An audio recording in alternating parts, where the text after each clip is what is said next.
Diam-diam Anies Baswedan minta jatah 5% di proyek Ancol, PDIP, itu keputusan sepihak gubernur.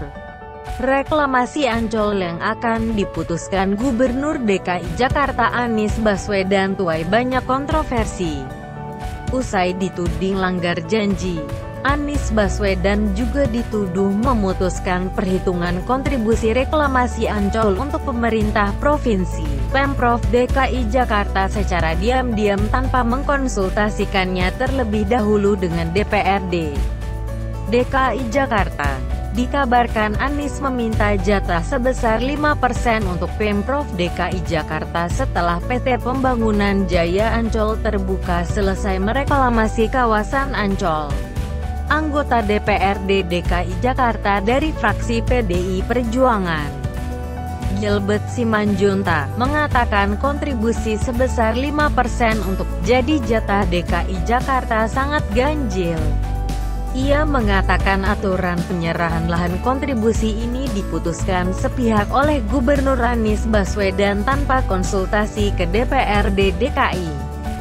Dasar perhitungan 5% lahan reklamasi sebagai milik DKI tidak jelas dasarnya, dan diputuskan sepihak oleh Gubernur tanpa konsultasi DPRD, kata Gilbert pada Selasa tanggal 7 Juli tahun 2020. Lanjutnya, ia merasa ganjil dengan jatah 5% lantaran keputusan Gubernur Kepgub 237 tahun 2020 tentang izin reklamasi Ancol tidak sebutkan dasar hitung-hitung pembagian jatah lahan 6 hektar yang 5% itu. Jadi pertanyaan dasarnya 5% dari mana? Sangat tidak wajar bila diputuskan 5%, tegasnya. Lanjutnya, ia menilai Kepgub 237 tahun 2020 ini syarat akan kepentingan dan menjadi presiden buruk dalam tata pamong di lingkungan Pemprov DKI.